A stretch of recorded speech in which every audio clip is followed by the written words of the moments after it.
I just hope we weren't public then. So.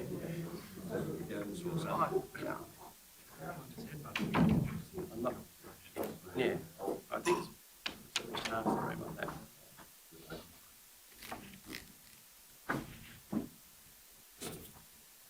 Yep. Minute of silence.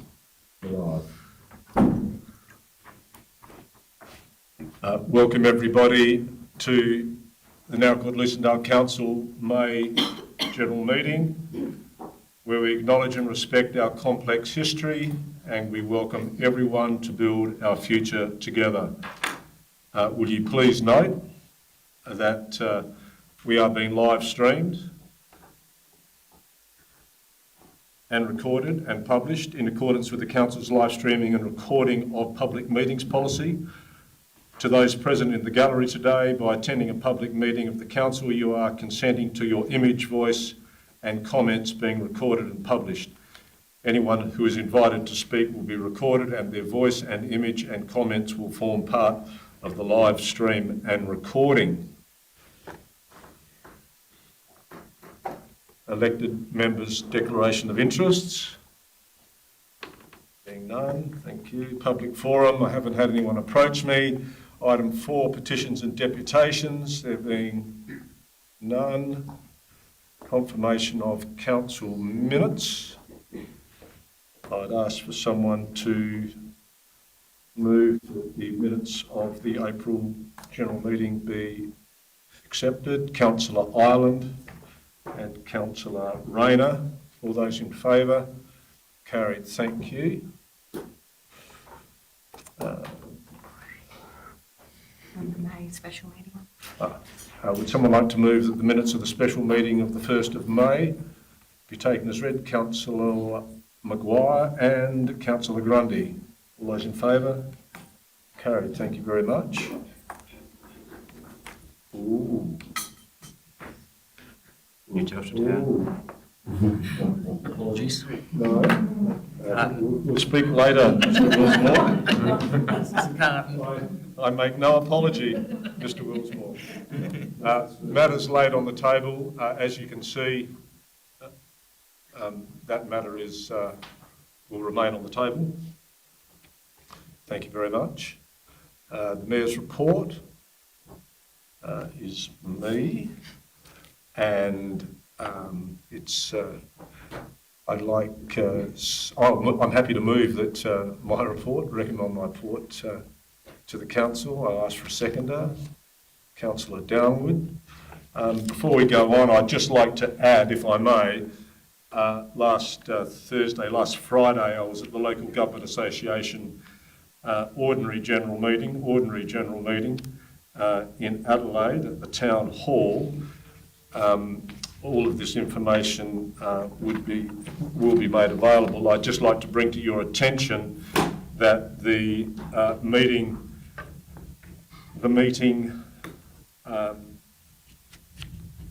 item 7.1, mental health services provided in regional South Australia, brought to the table from the Renmark Paringa Council.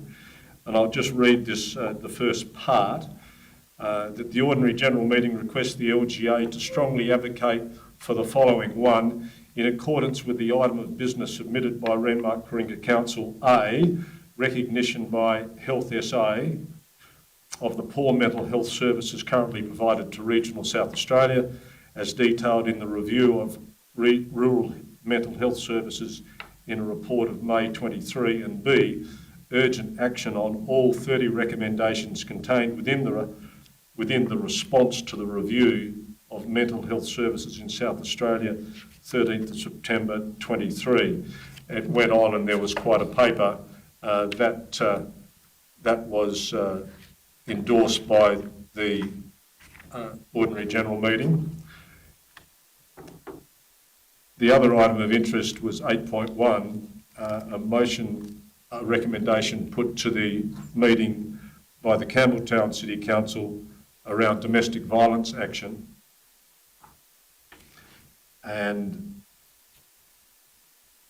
I'll just read the recommendation. Notes the work undertaken by the LGA since 2020 on domestic and family violence, including opportunities for securing funding for a dedicated officer and working with the state government to support cross-government programs. 2, approves the LGA writing to the Premier, the Treasurer and the Minister for Women and the Prevention of Domestic and Family Violence, A, seeking fixed-term funding for a minimum of 5 years for a dedicated domestic, family and sexual violence policy project officer. 2, 1, assist councils to support state government's outcomes, and 2, utilise and implement our Watch local government toolkit and implement preventative domestic and family violence measures and gender equality work. B, seeking the establishment of local government grant funding programs similar to the Victorian Free From Violence grant program to be administered by the LGA, noting that the findings and recommendations of the 2017 report from the Municipal Association of Victoria, and just noting that as part of the Victorian Free From Violence program. That motion was put to the ordinary general meeting and was passed. So I just bring that to your attention. They were the two main items that I got from my day in Adelaide. All those in favour of the report? Carried. Thank you. Thank you, Councillor Crosling, for your report on Anzac Day, especially wonderful. 9.1. Thank you, Mr Mayor. The first item is Sport and Rec Facilities Audit, as detailed in my report, that in our strategic plan and priority actions, opportunity arose through LCLGA and the Office for Recreation, Sport and Racing. There was discussion with us and one other council on the Limestone Coast. Other councils declined to be involved, so we were the, I guess, a good situation that we received funding, half the funding from the state government to do the audit. That audit will commence next week after I think, and audit a bit some 30 odd facilities and clubs. So that will provide council good information to then start planning and having a position or positions on our sport and rec facilities throughout the district. So I think that's an excellent outcome for us. Civic and happy to take questions if you've got any. Civic and ceremonial policy review is attached for your information and review.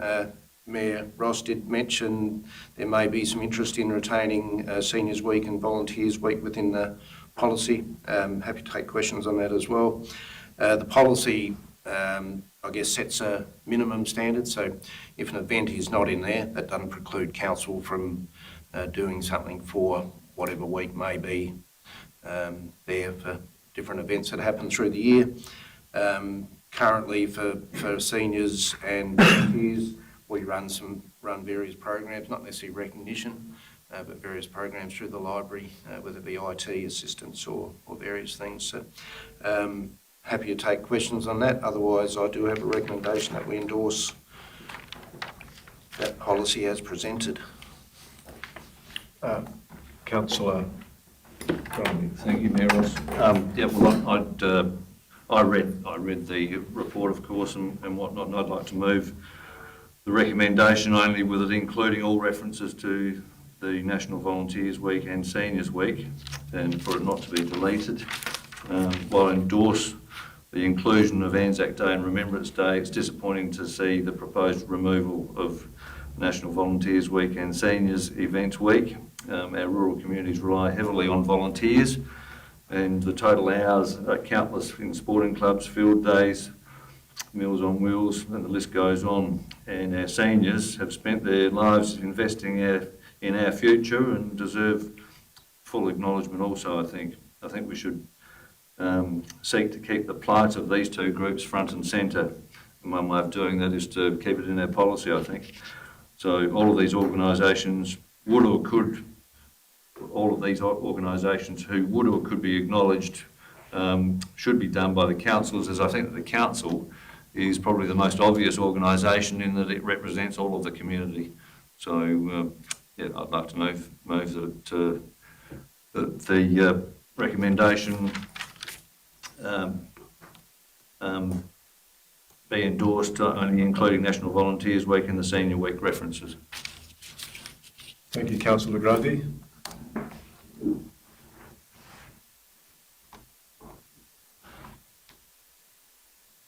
Okay.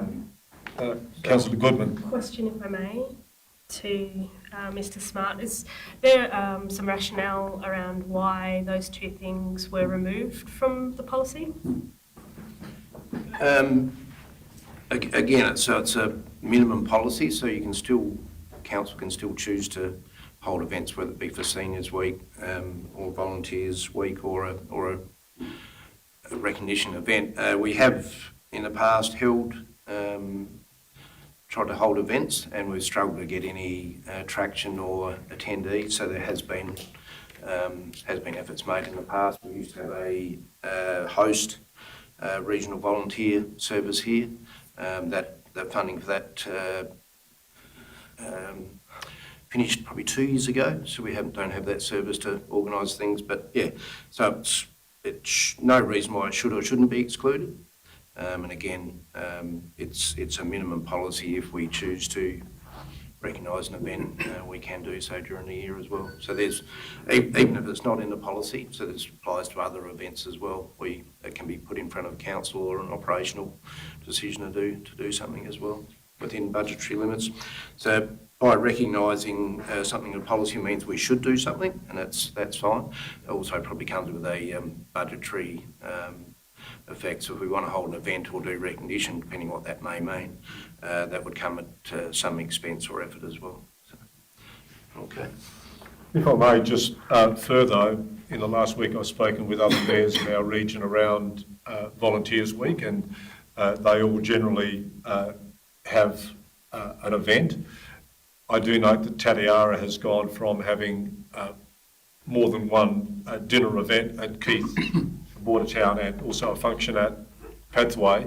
I've now moved to having one event at Bordertown, and mostly on a biannual basis, and then moving that around, which is, instead of a dinner and a few glasses of beer, it's more around a cup of tea and some scones. But I think they all, their mayor will be present and will say some kind words around volunteering. And being a volunteer myself, it's not about the tea and the scones, it's just about the general recognition by community, I think, which is important. Councillor Rayner? I'll second. You may. Councillor Rayner seconds. I invite further discussion. Councillor Turner. Thanks, Mayor. I was thinking about this today too, and look, I've had a fair opportunity to compare city businesses with regional businesses, and just city folk with regional folk, and I find that volunteers are essentially the threads that weave the fabric that become a community. I hadn't been to the footy for a long time, and I just went out to Kybe in the weekend. I just stood back and watched how many people are involved in volunteering, umpiring, canteen, and I thought to myself, that's what makes these clubs and work together. It's also what builds the threads that weave into a community. And when we have events at the golf club, and we have like a large day like the Two Cops Golf Day, and we have visitors coming that all talk, it's amazing how your club puts on events like this, and I'm sure it's the same for every club because it doesn't happen in the city. And I think whilst we've got volunteers in our community, I think we should be celebrating and find ways to recognise them, and actually providing them as mentors to get younger people to volunteer. I wouldn't like to see Australia have to bring a national subscription like they're talking about in the UK to give either people subscribing to join the army for a year or become volunteers. But that's a side story. But I'm quite passionate that we should be doing something to celebrate volunteers. Otherwise, it's something we lose. And if we do lose that culture, it's very hard to get it back. So I'm supportive of the motion. Any further discussion? I think we should make ourselves aware that is there something within your budget, Mr. Smart, that would accommodate? No, Mr. Mayor, no, there's not. It would come out of elected members of civic events. But we'll consider that as we go. So we'd have to develop what an event may or may not look like and put that before council. So. Okay, any further discussion? I put the motion that the council endorse the review of the civic and ceremonial policy number 60 with the inclusion of Seniors Week and Volunteer Week. All those in favour? Carried, thank you. Excuse me, Mayor, before we move on, may I just make a comment? You may. Whilst we're talking about important weeks, I'd just like to acknowledge that this week is Reconciliation Week. Thank you, Councillor Goodman. And I note your shirt. Thank you. Thank you. Next item, Lucindale Recreation Reserve leases. That's just an update for you. The two draft leases are with the Lucindale Football Club and Lucindale Netball Club to receive their hopeful final feedback. If I receive that from them, that will go to the June council meeting for, again, hopeful endorsement, and then to public consult. And I'll continue to work on the Show Society licence as we've generally agreed to at this point in time. Longreach Aged Care correspondence attached there for your information. I did meet with, I've put in there their chair, but it was the treasurer and their CEO. In discussions with the mayor, we thought a better approach would be to have an informal discussion between council and Longreach as to their future needs, whether we can assist, should assist, or advocate, whatever that may mean, and suggest that that can be done in a briefing session, so a more relaxed environment to have some discussions. So recommendation is as such. Happy to take questions on that. Councillor Grundy. Mayor, I'm happy to move that, but in the meantime, I agree with the sentiment of the report, and I think in the lead up to this, and I don't know if they got plans for sheds and all that sort of thing, maybe we could offer in-kind support by possibly waiving development application fees. I don't know if that has to be done formally or anything like that, but we, and also should be acting as in an advocacy role as well as much as possible, which would be going without being said, I guess. Thank you, Councillor Grundy. Yeah, so I did meet with them, and yeah, it's a change in federal government funding models and a whole range of, I guess, financial operational pressures during and since COVID. So it's probably best that they can explain all those cause and effects. Yeah, there are opportunities through development fees, or if they're looking at a greenfield site for expansion, it may be some of that civil infrastructure that we can assist with, or yeah, so there's probably various opportunities that we can look at. The first stage would be a good discussion, I think. Just while you're standing, Mr. Smart, perhaps you'd like to add something for the chamber around the meeting we had with Basebuild and Mr. Denning. Can do. Do you want to do the recommendation first or not? Oh. Well, we have a mover. Do I have a seconder? I have Councillor Goodman. Any further discussion? All those in favour? Carried. Thank you. The federal budget, I did email that to you previously, but just to putting out on public record some of the continuing and future funding opportunities, particularly the new funds as they become available, particularly the funding criteria. We'll assess those, look for opportunities within our AMPs and other plans, and bring that to the attention of council when we can. Roads to Recovery, that will see an approximate doubling of funding by the end of year 5. We'll probably provide more information on that at the budget meeting next week on what our actual allocations are. That is looking positive though.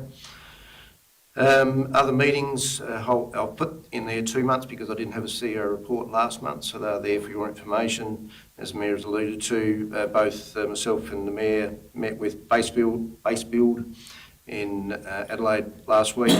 They're a provider of modular housing, affordable housing. So it was generally a meet, understand what their product was, understand what their approach is, and from council perspective, we agree that we try to connect them with some private property owners rather than council. It's generally, from what I can gather, it's low risk for them, a rent-to-buy type scheme. So we'll connect them with potential interested private landowners if there's some interest there. Happy to take questions. No questions of Mr Smart. Councillor Turner. Yeah, Ross, thanks. I was just wondering how we get that message out, because there's no media here, and I'm just wondering how we get this connection to happen other than a phone call to someone owns a piece of property. Is there like a one-page statement or something that we put on our website, or some community engagement, or a press release or something, something around that might encourage people to contact council? I'd just be concerned that it might not reach anyone or enough of the right people. The initial step will, because we've got details of landowners, we're aware of some developments that have been approved, but without perhaps funding support or a way forward, we'll initially try that connection, see how that goes, whether there's some interest from various property owners. If there doesn't seem to be interaction, we can go to a next step of trying to gauge broader community or private sector interest. Probably a couple of stages to it, I would suggest. I think there was also some good news, Mr Smart, around the old TAFE site. True. Yes, so thank you for that. Through the Growing regions. Yeah, growing regions. So Dawson's received $500,000 to assist in their building of the childcare centre at the old TAFE site. So heard them on radio yesterday, so that should be progressing shortly. They've already received development approval, I think. So that should planning approval. So building would have to still be done. But that's a positive for the region.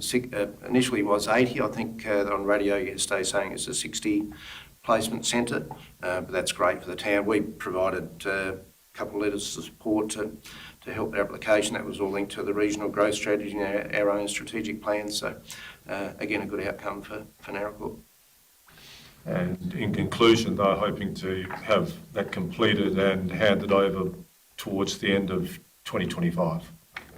So that's very good news. And contracted out to private provider will operate it.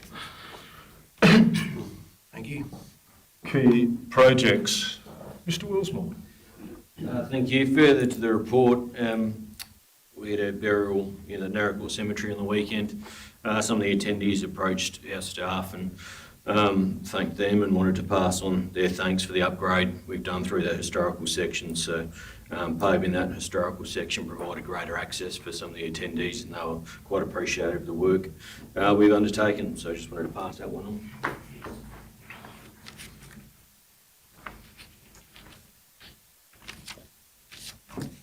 Any questions of Mr Willsmore?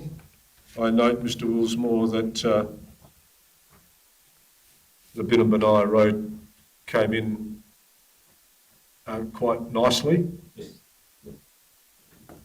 Very well done, sir. Certainly a fantastic road that I drive 2 or 3 times a week, so fantastic. Just a question around the Pioneer Park path from the community. Is there potential to put, is it in the plan, I know it's not quite finalised, to put bollards at the end of the path for children coming down the hill, maybe going out straight out onto the road? There was just some concerns from the community around that ability to sort of race down that pathway and then out into the street. That's all. Thank you. There is no plans to do bollards. That slope down to the angle meets DDA compliance, but we can certainly have a look at it. There are some underground services right at that location which may make it challenging, but we can review that. As I recall, Mr Willsmore, we were offered some bollards from Roundwood Solutions if we needed some. That's correct. Correct. And Councillor Turner.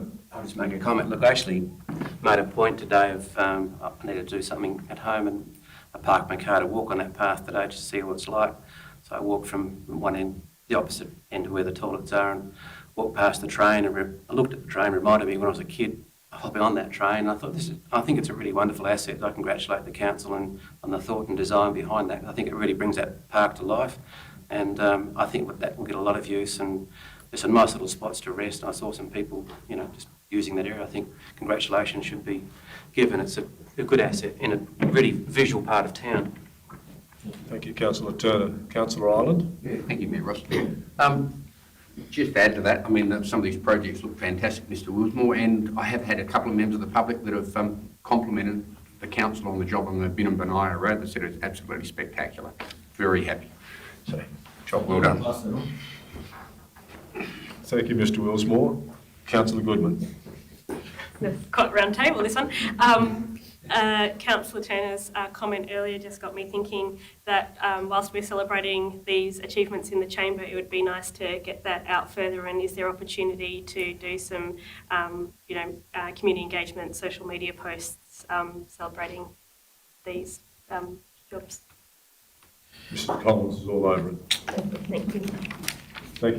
Thank you, Councillor Goodman, and Mrs Collins is making notes. No further questions of Mr Willsmore?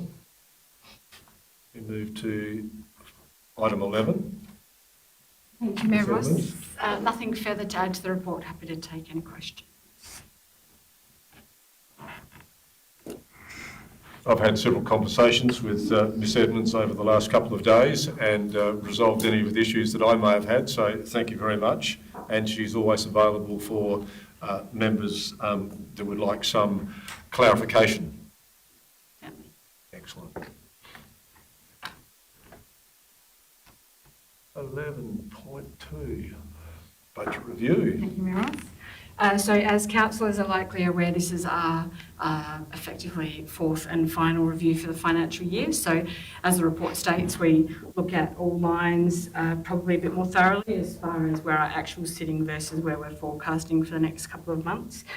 So just in summary of information, you'll see in the report that we summarise the key financial statement information, being the operating surplus, equity cash balance, renewal expenditure and the likes, with the full financial statements provided in the attachments. Happy to take any questions. There's a lot of information in it. If I can't answer it today, happy to follow it up. Any questions? Councillor Ryland, do you have a question?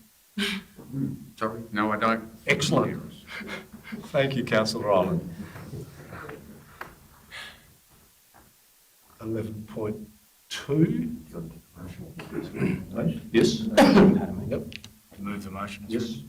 Yep. Recommendation, the budget review for the year ending June 30, 24, as at April 24, moved by Councillor Dennis, second by Councillor Crosling. There being no further discussion, all those in favour? Carried. Thank you very much. 11.3, fees and charges. Thank you, Mayor Ross. So it's that time of year where we're reviewing our fees and charges for the next financial year. The attachment you have with the report addresses the council set fees. As mentioned in the report, as a rule of thumb, I've gone with a CPI increase across the board. Happy to take any questions, comments, if you like. We are waiting on legislative fees, so the actual end products will contain a lot more information. The attachment you've seen are only the council set fees. Happy to take any questions or comments. Any questions of Ms Edmonds? There being none, would someone like to move? Councillor Turner and Councillor Crosling. All those in favour? Carried, thank you. Audit and Risk Committee, 12.1. Does someone like to move that the minutes of the Audit and Risk Committee of the 7th of May be taken as read and confirmed? Councillor Ross, Councillor Dennis. All those in favour? Carried, thank you. Recommendation from the Audit and Risk Committee that the accounting for infrastructure, property, plant and equipment version 9 be adopted or is adopted. Councillor Ross. Councillor Grundy. All those in favour? Carried, thank you.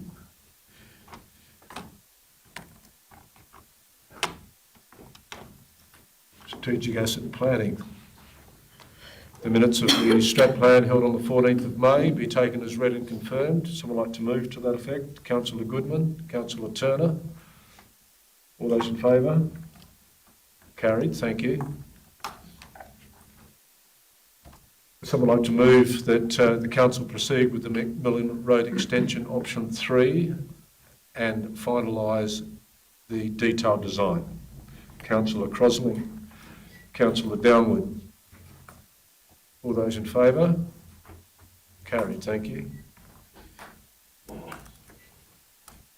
council give consideration to the installation of water fountains for the following locations: the Narracourt Sports Centre and district open spaces. Someone like to move to that effect? Councillor Crosling and Councillor Turner. All those in favour? Carried, thank you.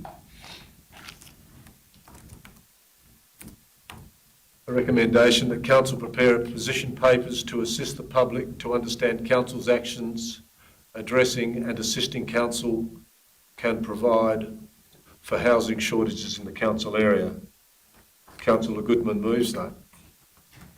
Could I have a seconder, please? Councillor Ross. All those in favour? Carried, thank you very much. Reports for decision. Item 13.1. Mayor, two policies for review, one being the rate rebate policy. As outlined in the policy and the comments, we've deleted all reference to mandatory rebates because they're set by legislation for every council, so council doesn't get a choice about those rebates. It depends on who owns the property and what it's used for. So council gets to decide discretionary rebates. So we've included in that for your consideration the reference to the above 20% in each as part of our rate setting process. Rather than have it in a statement within our annual business plan and on a yearly basis, we've suggested putting it in a policy.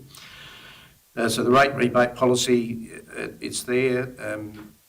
Delegations, myself and Manager Finance and Corporate Services have delegated authority to accept and organise any rebate applications.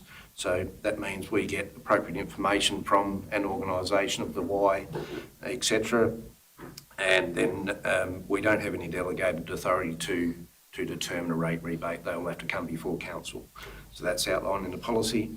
Grievance review of decision policy, that's a required policy as per the Local Government Act. They're generally administrative alterations just to update the policy over time. From memory, in my 6 years, I think we've had 1 or 2 applications under that policy for review of decisions. So happy to take questions. Other than that, there is a recommendation that they be endorsed. Any questions of Mr Smart around either the rate rebate policy or the grievance review of decisions policy? Someone like to move that the both policies be moved? Councillor Turner, Councillor Dennis. All those in favour? Carried, thank you. 13.2, Botanical Working Group.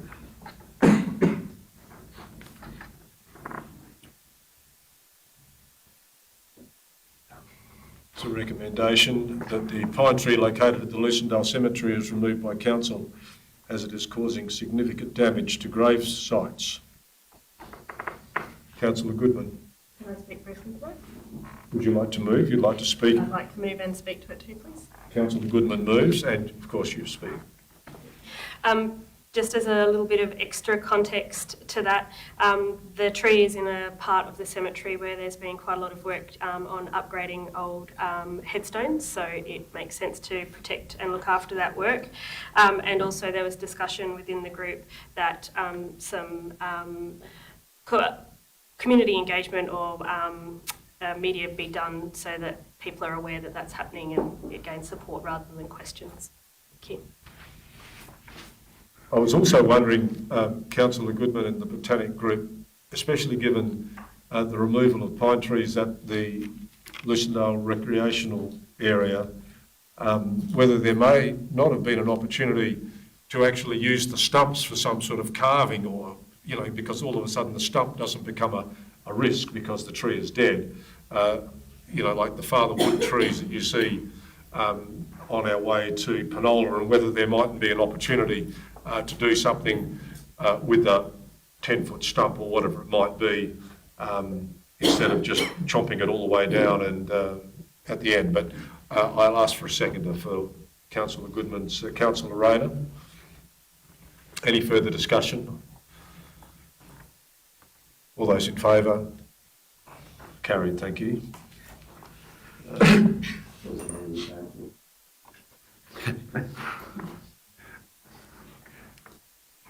We have an art fund, and it may be an opportunity to Someone make use see of some chainsaw work done.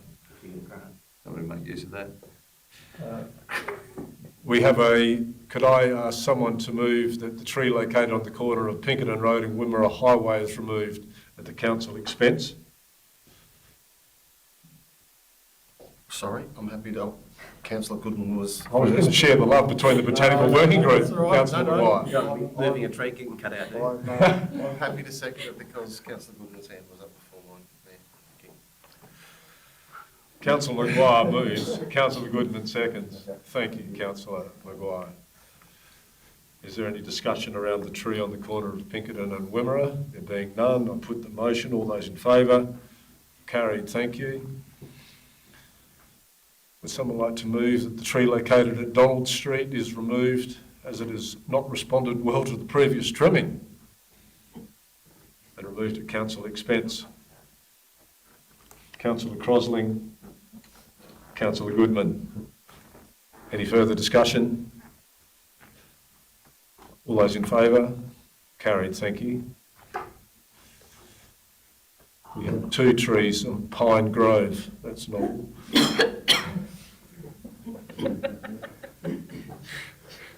Councillor Maguire moves. Thank you, Councillor Maguire. And someone to second, Councillor Dennis. All those in favour? Carried. Thank you.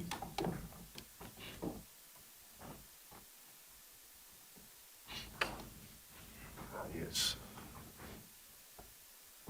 We're looking for someone to move that the council seek an arborist report to look at ways to reduce the risk of the tree at the swimming lake so it may be retained. Councillor Crosling is happy to move. Very quick. I've got Councillor Goodman. Thank you, Councillor Goodman. And Councillor Grundy would like to speak. Well, thank you, Mayor Ross. Just out of interest, what might the financial implications be of that? I mean, these are not a cheap exercise, I don't think. No. Thank you. An arborist report for that tree would cost in excess $2,500 to $3,000, so $3,000. So we have had one report on that tree. It's quite a significant tree at the beach area of the lake, so it provides quite a fair bit of shade. We've undertaken some trimming, cut out some dead wood. It's responded well, so the Botanic Working Group felt we give it another few months and then get it reassessed to see if we can save the tree, reduce some of the weight so we're not removing the tree in total. Councillor Goodman. And I also make comment that the Botanic Working Group, there was discussion around the fact that there's inherent in asking an arborist to do a review of a eucalypt that it's very rare that they would say there is no risk because those trees are known to drop limbs. And so then once you have a report that says there's a risk, there's action required. So it's a little bit of a double-edged sword, I suppose, because it's very difficult to get someone to say that there's no risk involved in having gum trees in our environment. Councillor Downwood.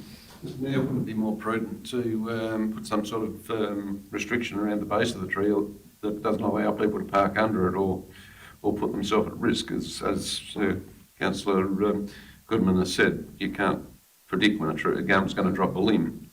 And given what's happened in the city over the last few months where limbs have fallen, it's probably the cheapest option and the least risk to the community. I could respond. Councillor Maguire. Thank you. Just responding to Councillor Downwood, the tree actually, the canopies of the tree actually goes out into the water as well. So it's the tree right down onto the sandbank. So it's probably the main feature tree of the swimming lake.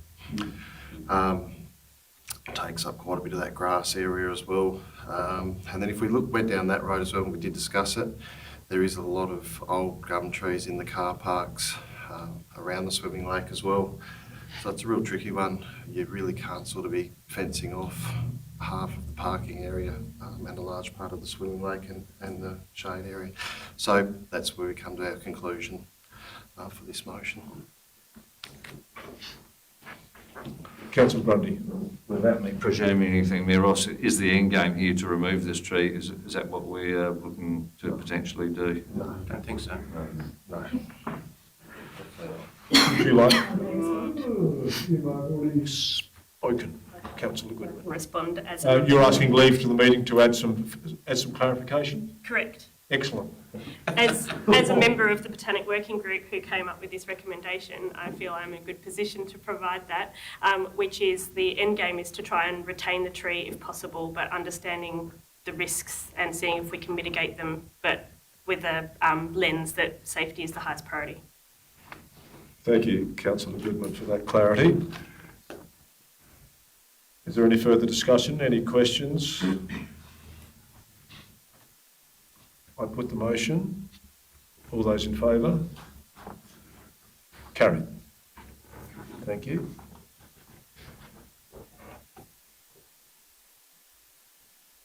I'll ask someone to move, council to endorse the tree management policy with the inclusion of reference to the Native Vegetation Act. Someone like to move to that effect? I have no input. Thank you. Councillor Goodman moves. Councillor Maguire, thank you, Councillor Maguire. Can I ask a question? You may. Councillor Turner. Probably Councillor Goodman best placed to answer this, but what does that achieve? What's the advantage, or why does that need to happen? Yes. Can I respond? The tree management policy is council's policy about how we go about removing trees and what the process is. Overarching that, it needs to fit in with the Native Vegetation Act, and that isn't currently referenced in the policy. So it doesn't actually change anything other than we agreed that people reading the policy would want to know that it is in line with the Native Vegetation Act.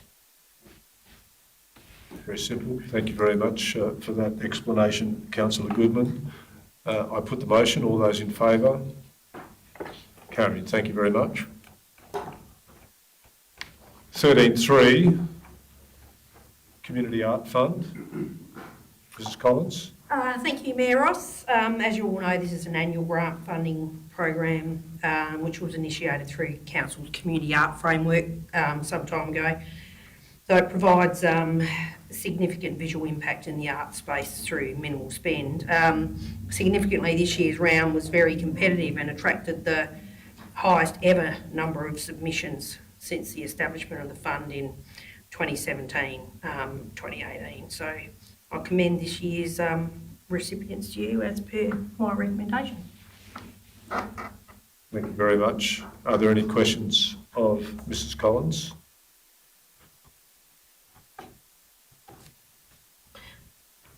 Would someone like to move to that effect? Thank you. Councillor Crossley. A seconder, please.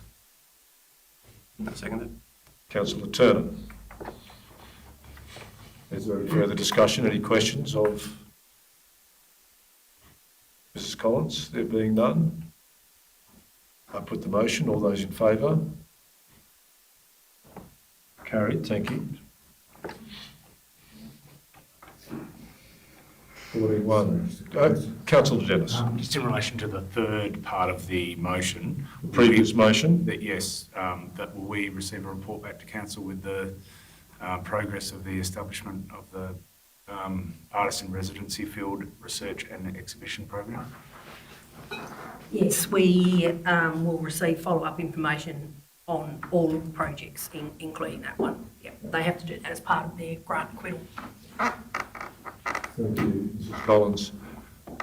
Reports for information. Operations. There's nothing you'd like to highlight, Mr. Willsmore?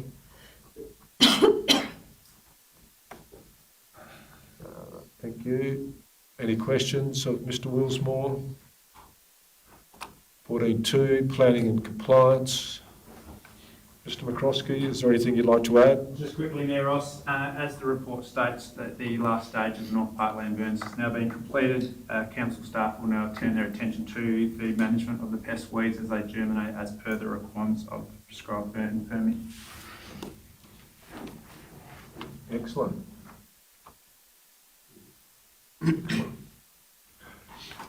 Any questions of Mr McCroskey around that? In fact, it's nice to note that DW have completed all of their strategic burns for this year, which is quite a rare thing, and they are to be commended. And I understand that it worked very nicely for the Naracoorte-Lucendale Council to have DW do the burn on its behalf. 14.3, engagement and community report. Nothing further from me, thank you, Mayor Ross. Of course, Councillor Crossley. As per my report, I just wanted to congratulate Mrs Collins and Yana on a fabulous Anzac Day. It was beautifully organised. A little bit of added addition of live music, which added a nice touch. And as I said, the crowd was amazing. So thank you for your work, ladies, again. And I also just wanted to touch on the wellbeing program that's been held in the town hall at the moment. So there's been yoga in the hall, come and try karate and eat the rainbow. All of those things, I've heard fabulous feedback from the community. My kids have participated in the karate. There was probably 25 plus kids there Saturday morning, and I've heard that there's been upwards of about 46 at some of the yoga. So the community is loving the program. So well done. Thank you, Councillor Crossley. Thank you, Mrs Collins. Publications and documents, item 15, there being none. Item 16, questions without notice, there being none. Item 17, motions with notice. 17.1, Councillor Downwood. Councillor Downwood. Thank you, Mr Mayor. Would you like to move to that effect, Councillor Downwood? Thank you, Councillor Downwood. And speaking to it, looking down Riverside Drive through to Sandstone Avenue, the vacant lane behind the RSL Bowling Club, and what was the town tennis courts on from it, whether there is any opportunity of being able to acquire that land for putting Riverside Drive through to intersect with Sandstone Avenue. Also, the room that would include or make available is for long vehicle parking and the likes at the back there, if it was all achievable. But so really, what it is just asking for the opportunity to, whether there's a possibility of being able to acquire that property if we don't already own it, some of it. Thank you, Councillor Downwood. Commentary on this one? Yes, you can, absolutely. CEO is going to as well. This is actually, so 38 Sandstone Avenue is the land where the old water tower, town tennis courts you're referring to. That was actually up for sale in the previous term of council, and I did bring it up because I've always thought that the block that we own would be great for long vehicle car parking, but there is 3 blocks. Obviously the one on 38 Sandstone Avenue was purchased by a local group that are planning to build homes on that block of land, so I'm not sure how keen they'd be to sell that. Also understand that the RSL from Ormerod Street all the way through is on one title, so it would include, we'd have to separate titles and so forth. I'm not sure how costly that would be, but it was investigated in previous term of council, just to let you know. That was one of the stumbling blocks of the RSL land, wasn't it? Thank you, Councillor Crossley. Councillor Rayner. The motion will lapse without the want of a seconder. I'll second it for and speak to it if you wish. Councillor Turner. Yeah, I took an aerial photograph of that today. I think that piece of land's actually quite strategic, and there's no guarantee that the Naracoorte RSL Bowling Club will be there indefinitely. there is a possibility that they could move and merge with the golf club one day. It may not be in my lifetime, it might be next year, I don't know. But that would open up that piece of blocked land, and the consortium that owns those 3 blocks are decent people and there's no houses built there yet, so they might be willing to concede or look at a sale. But it's actually, visually, it's a very strategic piece of land that would dynamically change how the town functions from Riverside Drive to Puddiscadgy Road or Sandstone Avenue. I think it's worth just an investigation. It wouldn't take a lot. I guess it's really about, there's no point, if the RSL was never likely to come up, then it's invalid, I guess, and you've discussed that in previous council, but I think it's worthy of the question being asked because it's a huge piece of land that's very strategic. It could make Riverside Drive completely different and change some of the traffic that has to flow through from Ormond Street onto Sandstone Avenue or even Smith Street. It's worthy of a look. Thank you, Councillor Turner. Did I have Councillor Maguire? I'm happy. I'd call it, I'd have Councillor Maguire. I'm definitely not shooting the idea down. So I'm just, no, there's a recommendation, sorry. I guess I love the first 5 words of the motion is to explore the opportunity. I'd like to probably see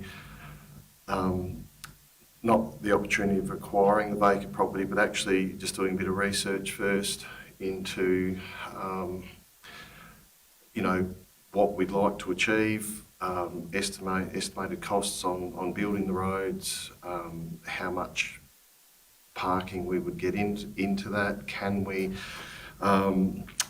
look at the Bowls Club with the title, so just doing a bit more homework on it before we actually, I guess probably a bit worried about the way the motion reads, explore the opportunities of acquiring the vacant property.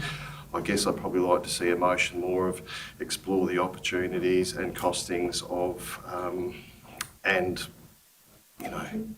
potential. It's probably where I'd like it to go first. Thank you, Councillor Maguire. Councillor Maguire hinting at an amendment. Is Councillor Maguire making an amendment? I'm actually, that's why I was just looking at the words and wondering whether I could, within the wording, whether that would allow further investigation. But perhaps Mr. Smart could throw some light on that. Not necessarily light. Once we'd received Councillor Downward's motion, we did some initial assessment of the site. So that, as already expressed, there's 3 different titles through there. So RSL Bowling Club obviously is on the one titles. That would have to be split. And the 2 other titles are owned by the same group, which has been bought in the last approximately couple of years. So there'd be a willingness to sell or not. That'd be the, I guess, first question. And construction of a sealed road. So did some very early, very broad cost estimates with Mr. Willsmore, working on market value, some other expenses, be a cost of in the vicinity of 1.1 million to achieve that. So, but that would come back in a report to council if that's the way the council directs. But that's just giving you some idea of the extent of the cost of achieving that. Thank you, Mr. Smart. Councillor Ireland. Thank you, Mayor Ross. Just to add to that, I mean, that figure's pretty astounding for ratepayers' funds to be looking at 1.1 million. But I certainly think exploring the opportunity shouldn't be abandoned because with the opportunity of long vehicle parking down there and the access to Riverside Drive to open it right up, I just think it should be something that perhaps we can look at. Just as long as there's not a financial commitment at this very early stage, we're only looking to explore. Thank you. Thank you, Councillor Ireland. Councillor Maybe Dennis. perhaps a question through you to the CEO is do we feel that Councillor Maguire's concerns are encompassed in the original motion? Can we extrude? If the intent of the motion is to explore all possible details, including, internal designs, so it wouldn't be going out to any external bodies. But yes, the motion currently, as it's put, is about acquiring the property. So I'd be directed to go seek the interest of the owners, whereas if you perhaps did have some amendments to bring back a report on the Logistics. I guess what's required and cost estimates, that sort of thing. So a broader recommendation, and that may then lead to, if you're supportive of what it might look like, that you seek to acquire the property. If we were to put the metaphoric horse before the cart, perhaps Councillor Downwood. Yes, maybe, Mr Mayor. The first thing that needs to be done is to the people that own the block, as to whether to find out their willingness to part with it and take a profit or whatever. I mean, it's disappointing council actually sold the land, but anyway, that's happened. Can't do anything about it. But whether they'd be ready to part with it. If they're not, well, then the whole thing's moot. It's not going to happen. But so then there's no need to explore further than that. But at this stage, really, what I wanted to do is look at the opportunity of being able to extend that. As Councillor Turner said, it just opens up that entire back area of Riverside Drive for the benefit of the town. Thank you, Councillor Downwood. I just want to say, I kind of get what you're saying, but I also think if we go to them and say, are you willing to buy it? Well, anyone's going to say yes, aren't they? Because we don't have a figure. They could come back and say, oh, we know you want it, so it's $1 million. So I think it's that maybe just exploring, what could possibly be there and what the potential cost could be. And then as a council, if we agree on that, well, then we go to them and say, are you happy to sell? Kind of a bit of a hard one.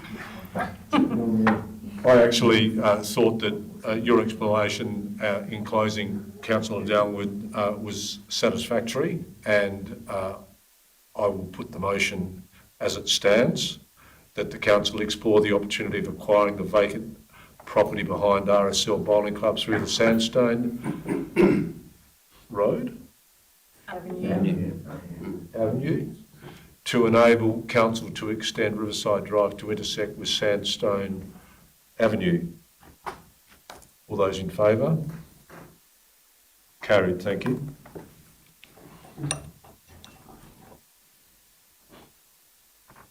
Councillor Downwood. Yes, Mr Mayor. With this one, the railway corridor now that's in there is to acquire. Well, acquire is probably not what I've got in mind, but the railway corridor from McDonald Street through to Sandstone Avenue, if there was a possibility of the council being able to have some sort of lease arrangement it did to be able to have that land at a peppercorn lease or whatever, to enable us, well, if we were to be able to get hold of the land behind the and extend Riverside Drive, it also adds to that possibility with that, but more in keeping with behind the shops where the rail ballast is there, to look at beautifying that area through there. It's pretty difficult to beautify an area when you've got a rail ballast going through. So if we were able to do that and turn that into parkland, obviously that would be a huge benefit to town. I mean, pretty much anywhere you go in Australia where there's a watercourse running through a town, it's a focal point for the town, whereas ours tends to be treated more like a sewer. But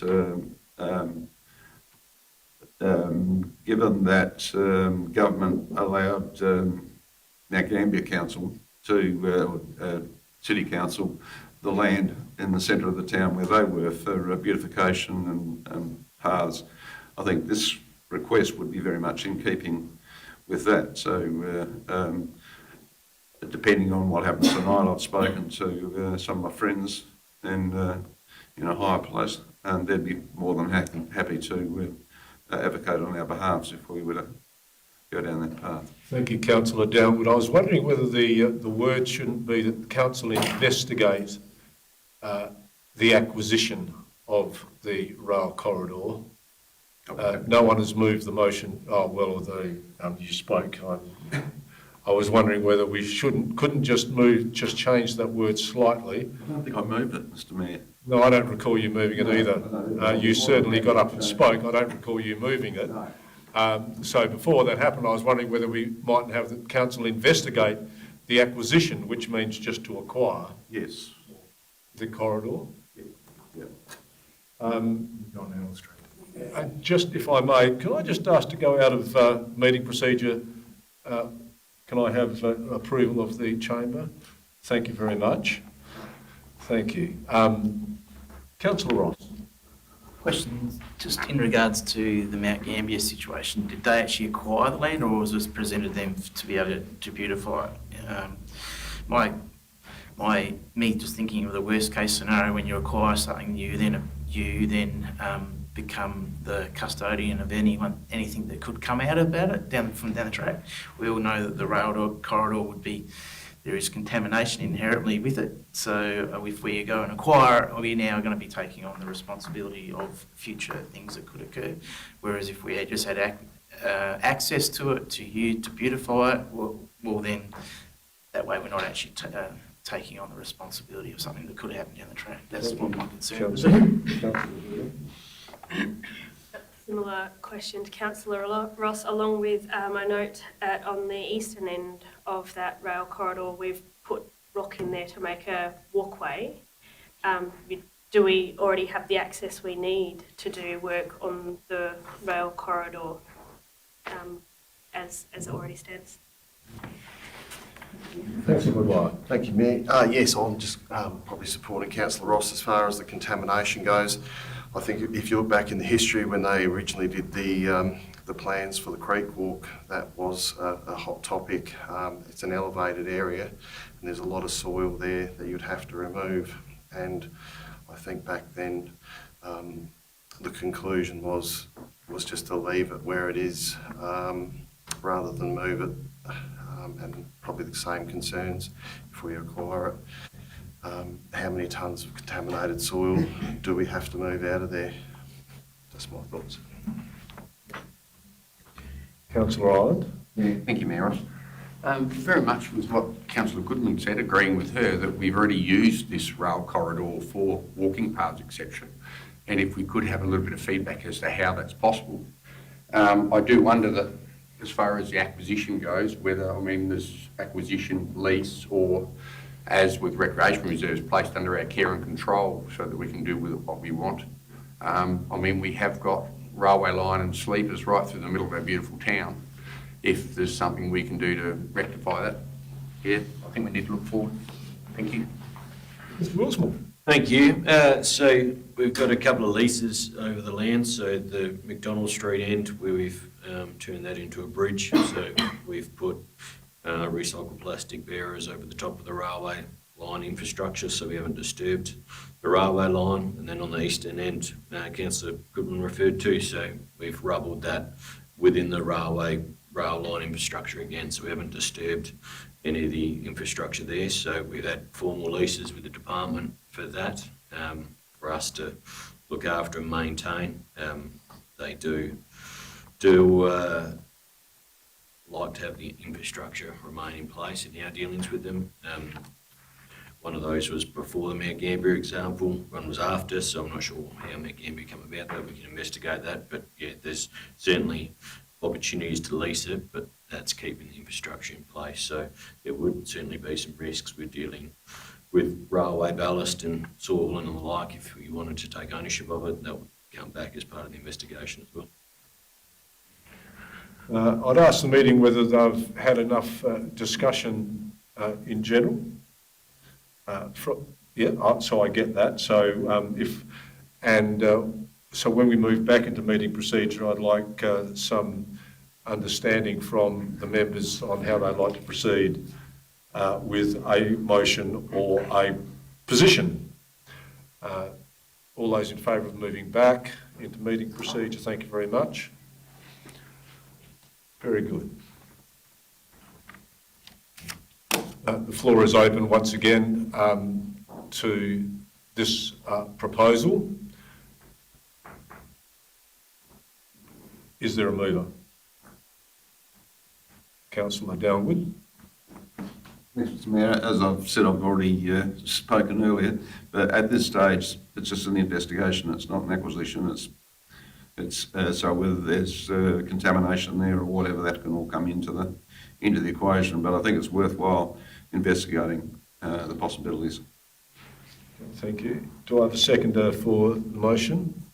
Councillor Grundy. You're seconding, Councillor Grundy? I am there, Ross, thank Thank you. Yep. Look, I agree with Councillor Downwood's sentiments, and essentially, given that he's got friends in high places and that sort of thing, and he may be able to actually jag a peppercorn rent or something to that effect, rather than a sale at great cost to the council, with the ongoing future use of it, it's worth exploring if it can be done simply and cheaply. Councillor Turner. Can I ask a question at the risk of foreshadowing an amendment?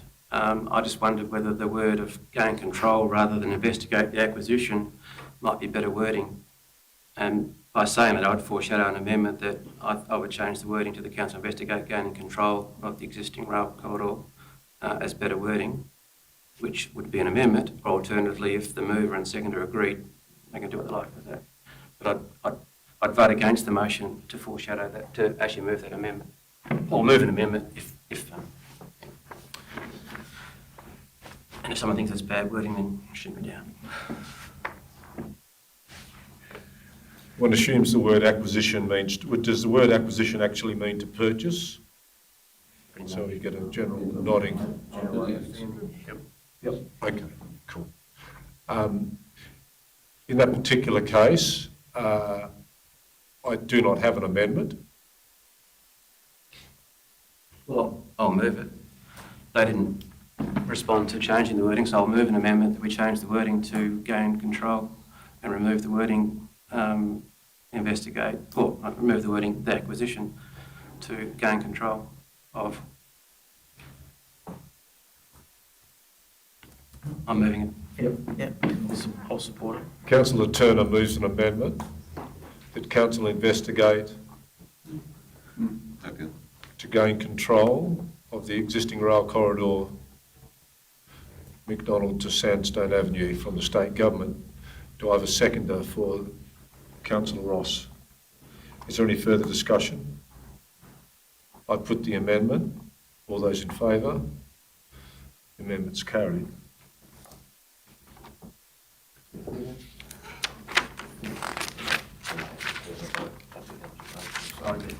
And the amendment now becomes the motion. Councillor Turner, Councillor Ross, all those in favour? Carried, thank you. Questions without notice? I haven't received any motions without notice. I haven't received any. Item 20, items the CEO recommends to be considered in confidence. I think everyone still remains in the room, but we have the thank you for that part. And